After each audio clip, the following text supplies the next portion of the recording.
даҳо халабони фирории афғонро аз аввали моҳи сентябри имсол дар осоишгоҳе дар канори шаҳри душанбе нигоҳ медоранд. Ин осоишгоҳ ки макони истироҳати мансабдорони яке аз ниҳодҳои қудратии Тоҷикистон аст, дар миёни кӯҳҳои бузург ва соҳили руд ҷойгир буда, атрофашро бо деворҳои бетонии нимабоз маҳкам карданд. гурӯҳи 143 нафараи нозирону танзимгарони парвоз, муҳандисони ҳавопаймоҳо ва халабонҳои тамриндида аз ҷониби Амрико 15 августи имсол аз Афғонистон ба шаҳри бохтари Тоҷикистон фирор карданд, рӯзе ки Кобул беҷанг аз тарафи Толибон ишғол шуд. тақрибан 2 моҳ боз сарнавишти онҳо дар ҳолати номуайянӣ қарор дорад. халабонҳо умед доштанд ки Амрико онҳоро зуд ба Тоҷикистон мебарорад, аммо ин кор ба таъхир афтодааст. мақомоти Тоҷикистон далели онро тавзеҳ намедиҳанд.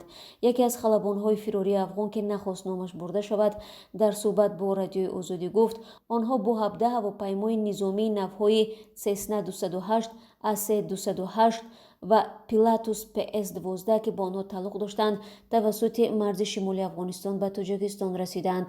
чанде аз афсарони дигар ба радиозодӣ гуфтанд, баъди даромадан ба хоки Тоҷикистон бо аъзои хонаводаашон ва дар умум бо олами берун тамос надоранд. ба гуфтаи онҳо, мақомоти тоҷик ҳуҷҷатҳои тасдиқкунандаи шахсият, телефонҳои мобилӣ ва аслиҳаи хусусиро мусодира карданд.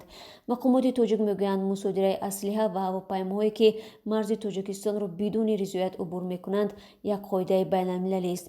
онҳоро 2 ҳафта дар як хобгоҳи донишҷӯён дар шаҳри Бухтар воқеъ дар наздикии марз бо Афғонистон нигоҳ дошта, сипас ба як осоишгоҳи наздики Душанбе интиқол доданд.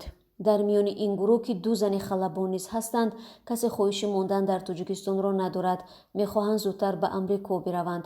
онҳо мегӯянд, токунун ҳеҷ амрикоӣ аз ҳоли онҳо хабар нагирифтааст.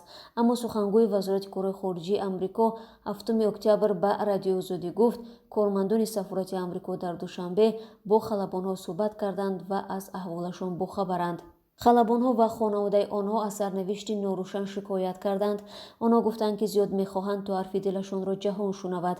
ба иддаои онҳо дар як утоқи танг чанд нафар хобанд, ба ҳамом дуруст дастрасӣ надоранд ва дастрасиашон ба ёрии тиббӣ низ маҳдуд мебошад. яке аз дигар халабонҳо гуфт, дар як ҳуҷраи осоишгоҳ 7 нафар мехобанд.